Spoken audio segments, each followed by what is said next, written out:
Tetapi hal demikian bisa bertambah kembali manakala penerimaan negara naik. Tadi rada confused saya dari penjelasan atau paparan atau jawaban dari Gubernur Provinsi Jawa Barat. Yang terakhir adalah bagaimana pembangunan itu agar berkelanjutan. Kalau selalu berulang-ulang di kita tentang sustainable, apa namanya istilahnya? Ya, pembangunan yang berkelanjutan. Ngomongnya di mana-mana. Pembangunan yang berkelanjutan, tidak akan ada pembangunan berkelanjutan kalau tambang-tambang tidak ditata. Kenapa? Tambang-tambang di gunung telah memporak-porandakan sumber-sumber air bersih. Telah menghancurkan infrastruktur jalan.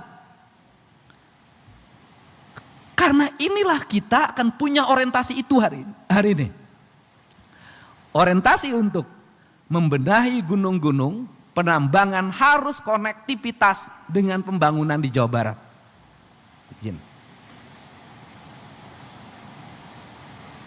Maka kebijakannya adalah seluruh bahan tambang di Jawa Barat untuk kepentingan rakyat Jawa Barat. Ini kebijakannya.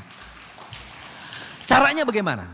Caranya adalah pemberian izin dari pemerintah provinsi terhadap pengusaha tambang harus didasari dengan MOU antara penyedia bahan tambang dengan pengguna bahan tambang. Dari MOU itu, maka kami sudah bisa membaca berapa keuangan yang bisa dibayarkan ke daerah-daerah sebagai pajak daerah. Kebutuhan sebuah perusahaan A untuk mengembangkan infrastruktur kawasan industri dibutuhkan 7 juta meter kubik kuari. Maka kami sudah bisa menghitung berapa pajak yang dibayarkan ke kas daerah kabupaten kota sebagai daerah penghasil tambang. Maka pajak itu hanya diorientasikan pada 3 hal. 1, untuk merecovery lingkungan atau reklamasi. Yang kedua, menyelesaikan kemiskinan di daerah penghasil tambang. Yang ketiga, membangun infrastruktur yang disebabkan kerusakan oleh pertambangan. Dan perlu diketahui bahwa berpuluh-puluh tahun para pengembang, saya tidak menyebut pengembang apa, di Jawa Barat menikmati tambang ilegal.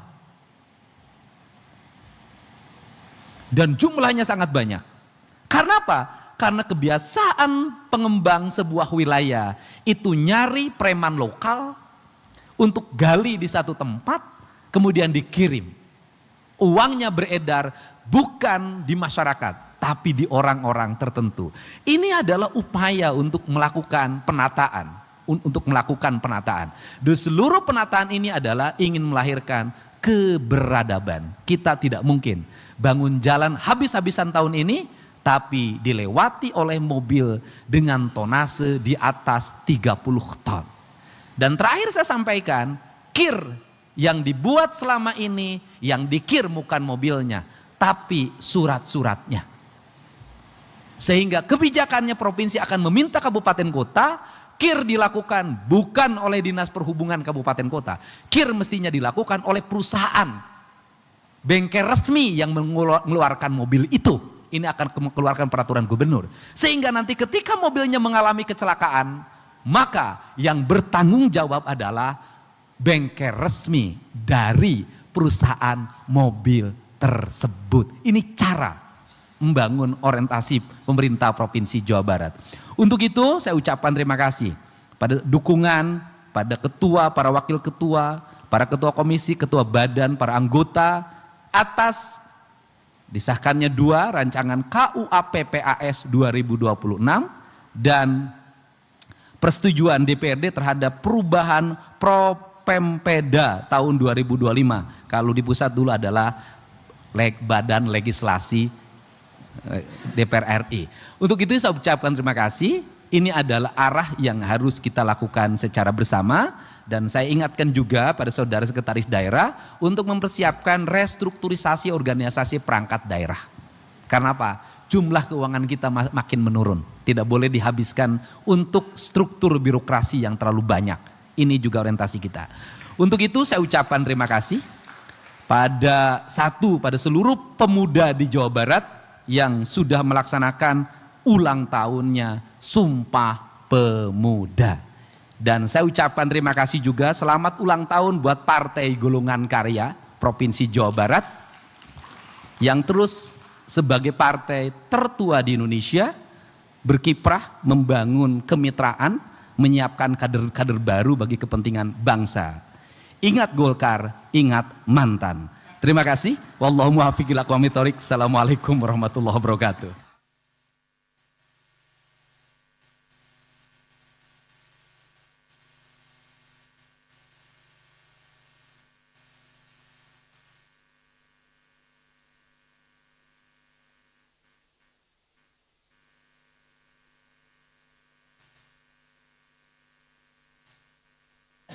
Terima kasih kepada Gubernur Jawa Barat atas sambutannya. Rapat paripurna DPRD yang kami hormati, demikian rapat paripurna DPRD hari ini. Izin pimpinan Sitkon. Ya, silakan. Baik, terima kasih. Assalamualaikum warahmatullahi wabarakatuh. Salam sehat untuk kita semua, salam bahagia. Yang pertama saya ingin menyampaikan kabar bahwa Komisi 1 kemarin kita datang ke Kementerian Keuangan, Dirjen Perimbangan Keuangan. Didapati kabar bahwa betul TKD berkurang. Tetapi hal demikian bisa bertambah kembali manakala penerimaan negara naik. Tadi rada confused saya dari penjelasan atau paparan atau jawaban dari Gubernur Provinsi Jawa Barat. Mohon izin. Yang kedua, sehari sebelumnya kami datang ke Kementerian Sekretariat Negara, diterima oleh Biro Gelar, Tanda Jasa dan Tanda Kehormatan. Kami ingin memastikan bahwa 4 tokoh masyarakat Jawa Barat yang sudah kita ajukan ke Sekretariat Negara, dalam hal ini melalui Kementerian Sosial, agar dibantu komunikasi dari pemerintah Provinsi Jawa Barat melalui Bapak Aing, Kang Deddy Mulyadi, agar berkomunikasi dengan Presiden. Setidaknya 4 orang ini tahun sekarang ditetapkan menjadi pahlawan nasional. Yang terakhir, nitip Pak KDM, Kang Deddy Mulyadi. Tahun sekarang kita punya Dirjen Pesantren. Ini kira-kira kita tangkap maksud dari Presiden Prabowo menetapkan adanya Dirjen Pesantren di Jakarta ini agar berkorelasi, agar tercerminkan juga melalui fasilitasi pemerintah Provinsi Jawa Barat terhadap pesantren-pesantren. Kalau saya baca dari paparan tadi secara umum bahwa hibah organisasi kemasyarakatan ada 10 miliar, kemudian hibah organisasi keagamaan ada 18 miliar, berapa miliar untuk pesantren secara jaharnya. Terima kasih, sekali lagi mohon maaf, jazakumullah ahsanal jaza, jazakumullah khairan katsir, wallahul muwaffiq ila aqwamit thoriq. Assalamualaikum warahmatullahi wabarakatuh. Ya. Bahas aja kan Bapak yang ngatur anggaran. Baik, nanti akan ada agenda khusus untuk membahasnya. Rapat paripurna DPRD yang kami hormati, demikian rapat paripurna DPRD hari ini. Sekali lagi kami mengucapkan terima kasih atas perhatian dan kehadiran Bapak dan Ibu. Semoga hal ini menjadi bagian dari amal soleh kita semua. Amin ya robbal alamin. Dengan mengucapkan alhamdulillahirabbil alamin, rapat paripurna DPRD ini hari ini kami tutup. Nisa Ahmad makan bihun. Selamat, hatur nuhun. Wassalamualaikum warahmatullahi wabarakatuh. Download Tribun X sekarang. Menghadirkan lokal menjadi Indonesia.